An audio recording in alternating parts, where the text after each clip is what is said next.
Wait a minute, did I? Wait, video, audio.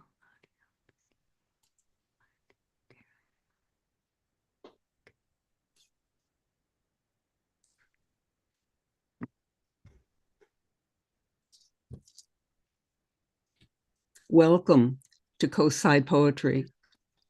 Thanks to those of you who zoomed in and those who are watching on YouTube. We meet virtually on the second Tuesday of every month to celebrate spoken poetry. I'm Diane Lee Mumi, and Steve Long and I are your hosts this evening. Our featured poet event is being recorded and streamed live onto YouTube as we speak. Anyone can look at it later. We'll be posting the link on our website. This evening, we'll welcome Susana Praver-Pérez. Susana is a poet, visual artist, and an associate editor at Poets Reading the News online journal. Susana's first full-length book of poetry, Hurricanes, Love Affairs, and Other Disasters, received the PEN Oakland Josephine Miles Award for Excellence in Literature. Her second full-length collection, Return Against the Flow, was chosen by both Ms. Magazine and NYU's Latinx Project as one of the best 30-plus poetry books of the year. Susana divides her time between Oakland, California, and San Juan, Puerto Rico, and writes through the lens formed in the liminal space between languages, cultures, and geographies. For more information, visit her at susanapraver-perez.com. Please welcome Susana.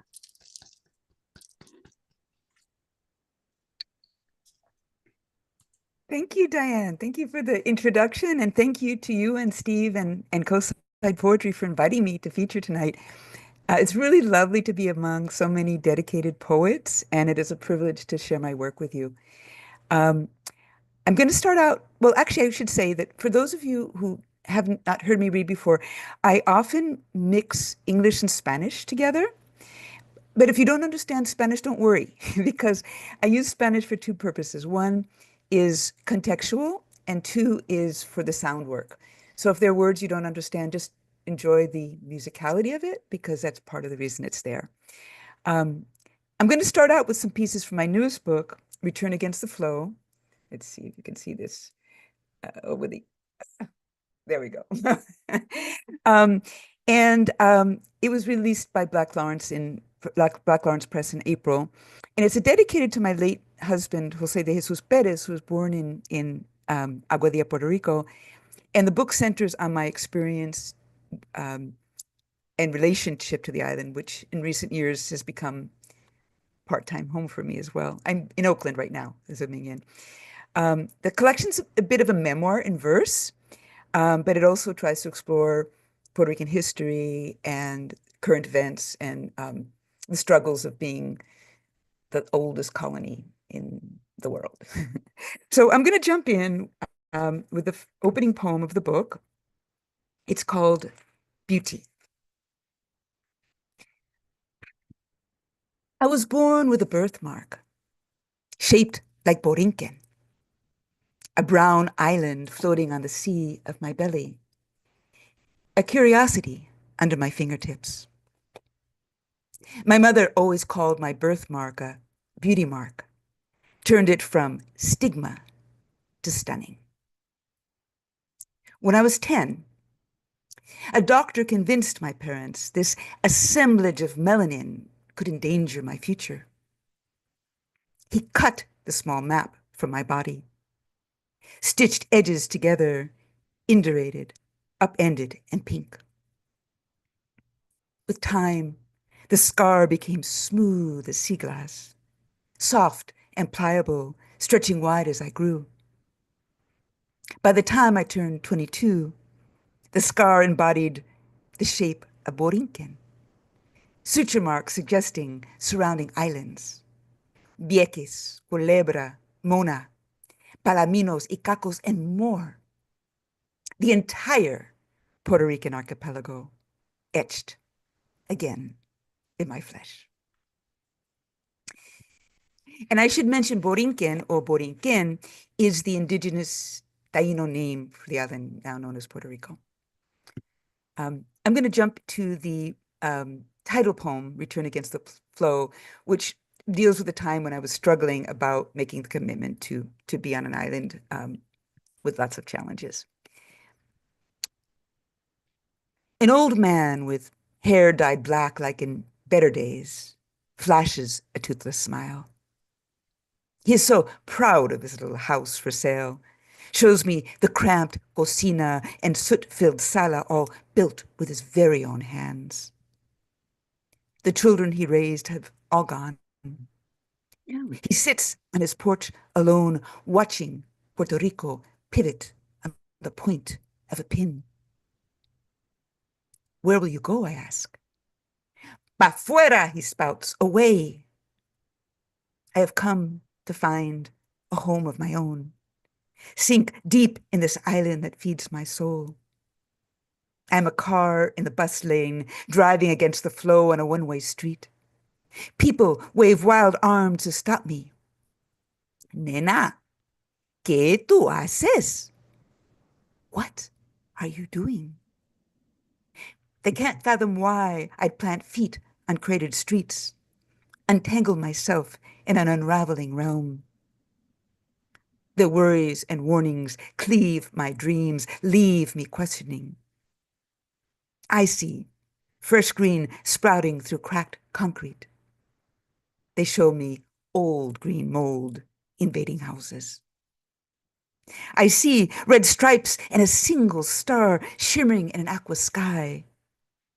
They show me red blood of a nation crushed by promises. Landscapes shift with every turn. A hilltop mansion bathed in gold looks down on a sea of blue FEMA tarps, still topping fractured houses long years after the storm. My mind is a cyclone of queries. How many chickens can run free on urban streets and still call it city? How many feral cats can fit in a vacant house? How many abandoned pups can roam beaches and backroads before the call of the wild turns all to dog eat dog? How can I tell if the sun piercing the mangroves is sunrise or sunset? I pray for answers. I pray for Puerto Rico. A wrinkled viejita in a well-ironed house dress rocks on her porch as I pass, wishes me un buen día, blesses me with a bendición, or preciosa plays softly in the background. Thank you. Okay, this next piece, number 3, let's see what we have, is, this is a poem I wrote to my son.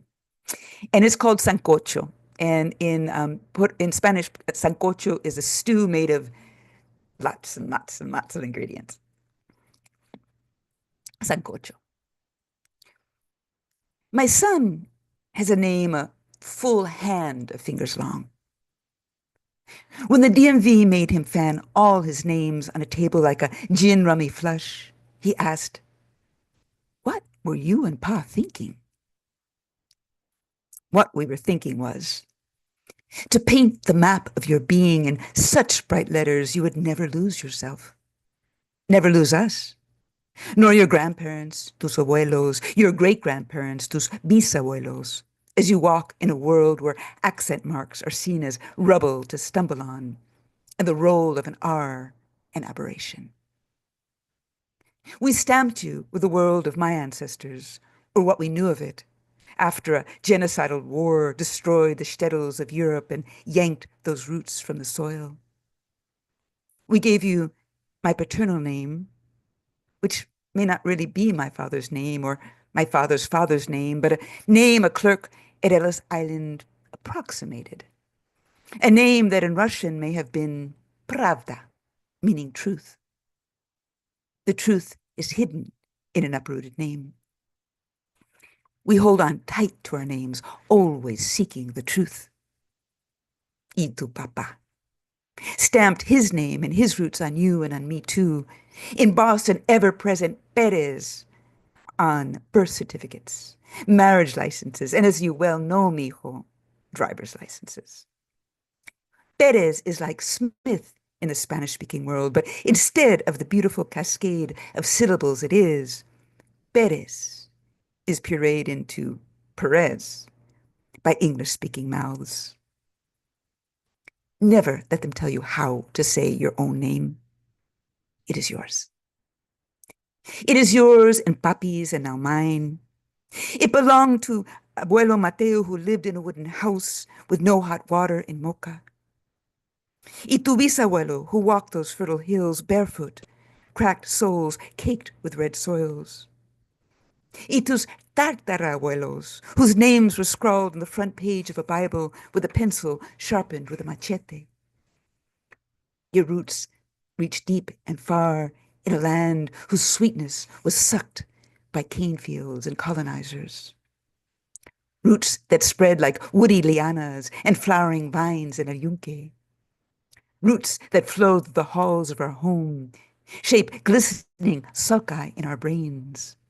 Thickly seasoned braid of blood, beating like a bomba drum, strumming like a balalaika, dancing like verbs in our veins.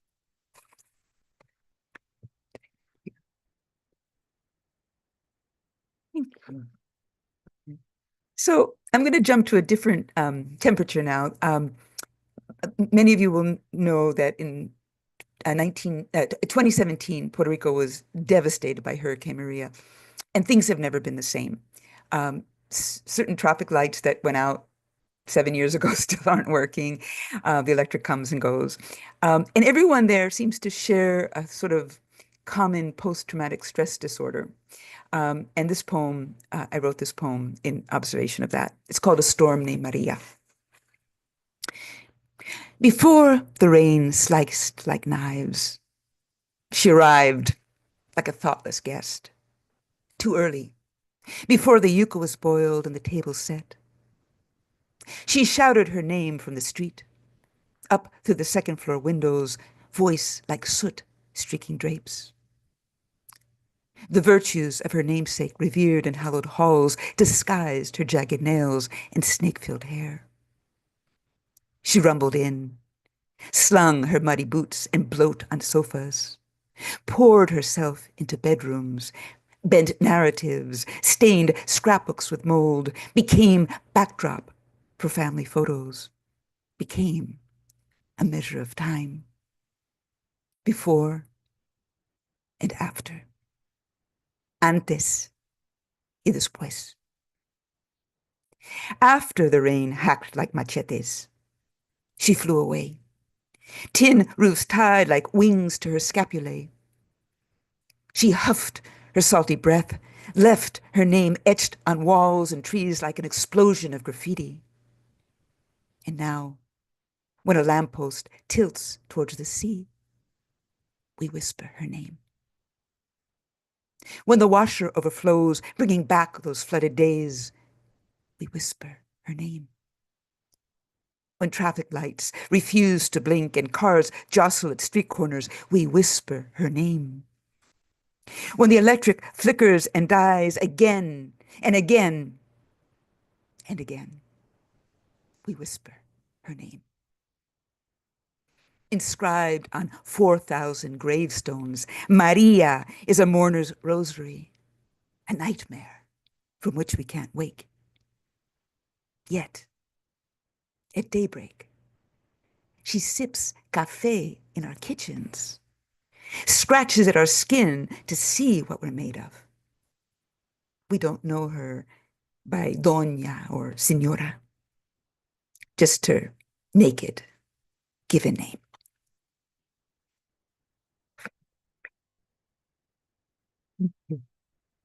This next piece turns the ideas of blackouts upside down.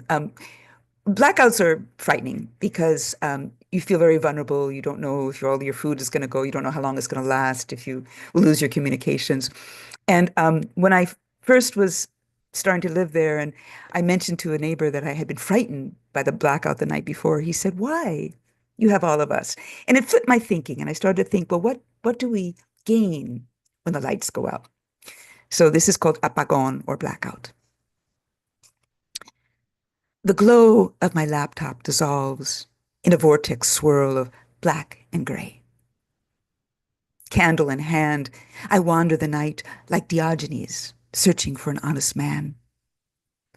The moon's pale light filigrees through the thick leaves of an almond tree.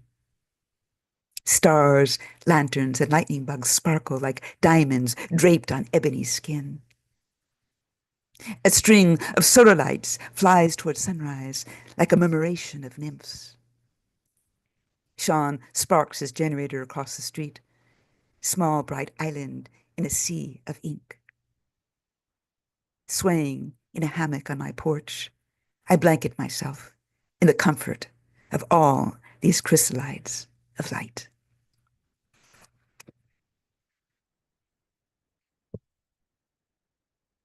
So it was a very long time that I was in the process of moving to Puerto Rico. It started before my husband passed away. We were always moving there, and things changed. And then um, these next two poems are just sort of a bit of when it happened. And this is called The House on Perez Street. Every year, I wander these streets, dabs of fresh paint and stains of decay equally edging the scene. Restored March arches stand tall beside wooden shacks hacked to their knees by the wind. Abandoned buildings, rusted gates, a vacant lot that no one remembers who owns. A yellow-plumed parakeet pecks at weeds in sidewalk cracks. Aproned neighbors debate what to do.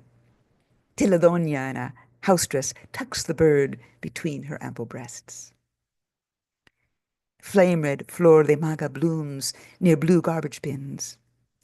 Friday night cerveza cans overflowing like a frozen river in the tropical heat.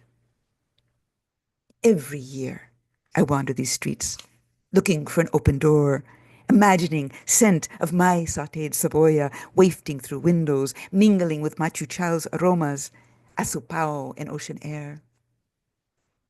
A three-legged cat limps across the pavement. Pink vines climb the side of a house. A settee in the marquesina is upholstered in my favorite shade of green. An iron gate swings open. A street sign gleams in the sun. Black letters on tattered white tin, plainly spelling my name. In Puerto Rico, I live on Perez Street. And this is, once it all happened, I wrote this to my late husband. It's called Letter Written on a Cloudy Morning, with a cup of Yacono in my hand and Ray Barretto playing on the radio. My legs stretch wide like a ballerina jetée. I have finally put in place the bifurcated life we imagined, un sueño de pájaros preñado. My left foot lands among California poppies, lavender and oxalis, named a weed, though I find joy in their yellow-petaled faces and lemon-flavored stems. Our rescued feral slinks through tall grass, her calico coat still woven with wild. Inside the Oakland bungalow we bought when freshly wed, and the neighborhood was flecked with crack houses. There is steady light, a soft bed, a fridge filled with yogurt, tomatoes, and greens. My right foot steps among fallen fruit and leaves of a mango tree, icon of your youth, then stomps roaches that run for cover, scatter in the Caribbean light. There's ajo, cilantro, y cebolla in the kitchen. I finally leaped, querido, into the vision we shared, but that I shredded into cirrus clouds from cumulus billows overhead. I am sorry, querido. Your wild wings always frightened me, but you were never made for a cold northern cage. I offer amends with my own sort of wild. A house spot, sight unseen, in Borinquen, amada Tierra Santa, where your ashes have surely settled by now. Fears fly off like seagulls. Sea breeze slaps my face awake. I pinch my arms and thighs. My legs stretch and glide across the globe, glistening like the polished wooden dance floor in California where two seeds dreaming in the wind we first met.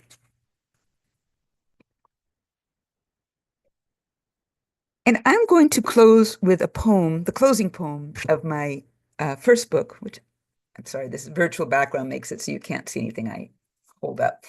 Yeah, well, there we go. Hurricanes, Love Affairs, and Other Disasters. I wrote this when I worked as a physician assistant at Clínica de Raza.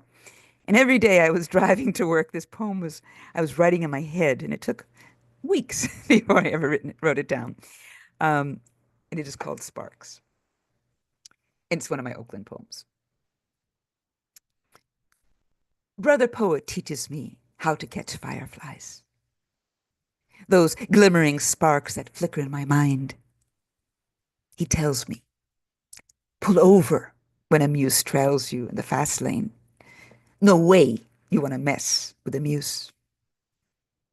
But there's no soft shoulder to pull over on San Leandro Boulevard.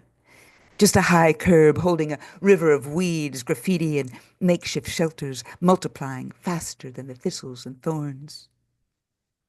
There's nothing soft about my route through East Oakland. I park in the employee lot and cross the street, dodging red light runners and rats that leap like pole vaulters into air vents. I'm late for work.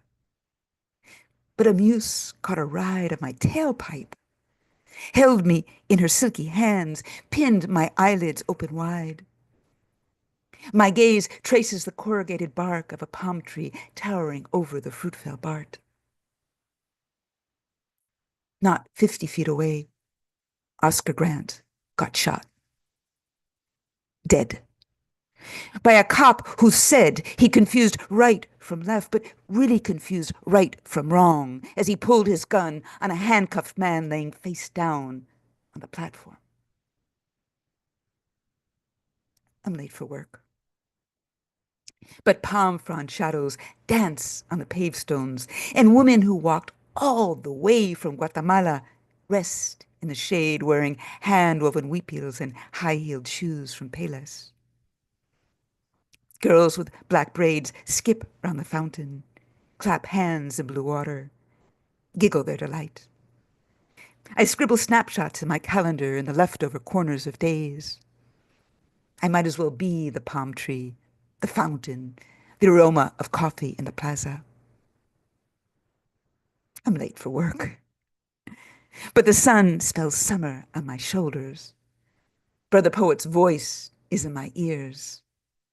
And there are fireflies everywhere I look. Thank you.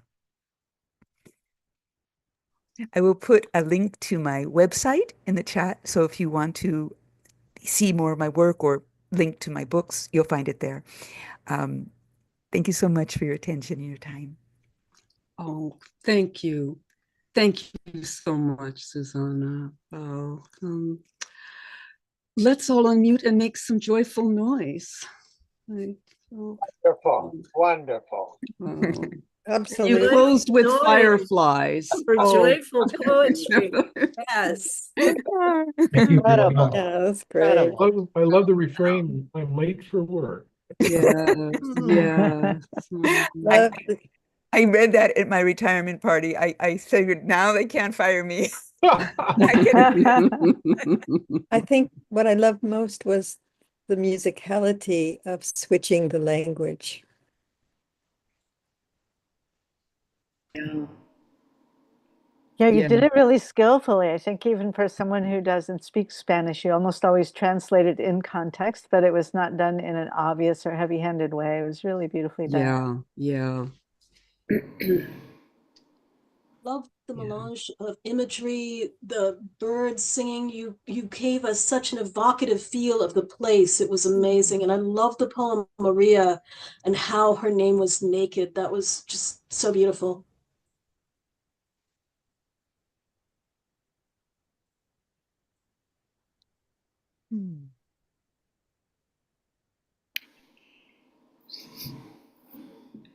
That was just beautiful work from first poem to last, I must say. I really think you're fantastic.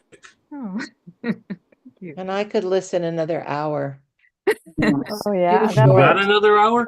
that went by Believe way Yeah. too fast. Yes, so exquisitely read and such vivid sensory Mm. detail. And your reading is beautiful, the reading of your incredible poetry. Oh, Just your voice, it's just so profound. I feel very privileged to have heard you tonight. oh, thank you. Yeah, your voice, your pacing, the hand gestures, all fits together beautifully. I do hope you'll be able to stay till the end of the evening and give us Yes, one I more will. poem. That would I, be I wonderful. would love to. I'm so excited to hear everybody else read as well. Don't forget to post your website. Oh yeah, so I'll put Yes, yes, and Yes. all the information that we were talking about before. Yeah, I wanted to Before. mention, we were talking a little bit about the need for poetry in this time with all that's going on. I don't need to to say what everybody understands. And I work as an associate editor for an online journal called Poets Reading the News. And it's a really lovely journal because it's a journal that interacts with news items. So if anybody wants to submit, I'm also going to put a link there. You can pick any news item that you want. You just send it in with a link to the article. And then it's paired with photography and such. And also there's sometimes just general calls. Like right now there's a call for food as invocation, just sort of some little bit lighter themes than to give us a break from the news. But anyway, I encourage people to, because I know there's a lot of fantastic poets in this room right now. So I want to just encourage people to think about submitting. Great. Thank you. Hey, thanks so much.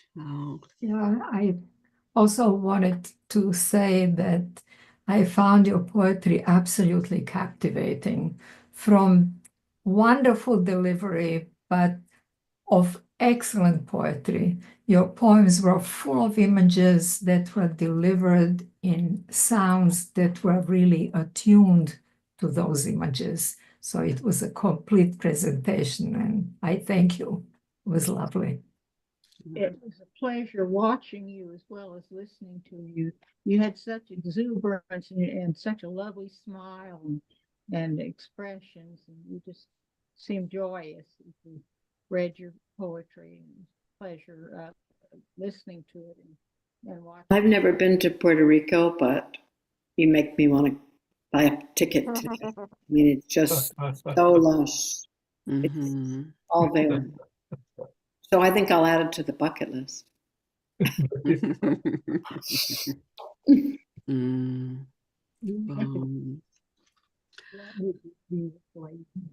Well, thanks again so much, Susana. We'll stop recording in a moment. Those of you in the Zoom room, please stay online if you'd like to take part in the open mic. Thanks to all our YouTube listeners. Please tune in for our next regular CoSide Poetry event on Tuesday, March 11th, when we'll welcome our own Myrna Herschel.